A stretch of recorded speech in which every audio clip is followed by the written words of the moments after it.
सिर्फ एक तारीख नहीं बल्कि कुर्बानियों का वो रोशन दास्तान है जिसे सुनकर दिल पकड़ते झूम उठता है।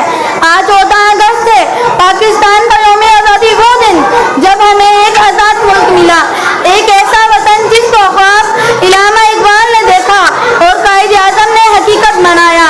यकीन मेहनत कुर्बानी और वफा की है, यकीन मेहनत कुर्बानी और वफा की है, जो पहचान है वही पाकिस्तान है, वही पाकिस्तान है वही। हमें याद रखना होगा कि आज़ादी हुई हासिल नहीं हुई, बल्कि हजारों कुर्बानियों के बाद लाखों शहीदों के खून से ये सरजमीन सैराब हुई। माओ ने बेटे कुर्बान किए, बहनों ने भाइयों को रुखसत किया, कटी है गर्दने बेटे गए माए, कटी है गर्दने बेटे गए माए, लुटी है तब जाके कहीं हमको मिली है आज़ादी। आज हमें सोचना होगा कि क्या हम उन कुर्बानियों के अमीन हैं, क्या हम इस वतन को वैसा बना सकते हैं जैसे हमारे बुजुर्ग चाहते थे।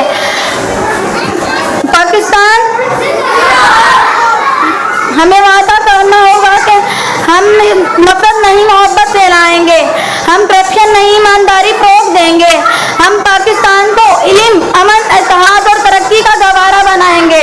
पाकिस्तान का मतलब क्या? पाकिस्तान का मतलब क्या? जो सरहदों पे जान दे दे, जो सरहदों पे जान दे दे, वो जवान जिंदा है। खुदारा इस परचम की इज्जत करे, इस धरती की हिफाजत करे और एक सच्चे पाकिस्तानी होने का सबूत दे।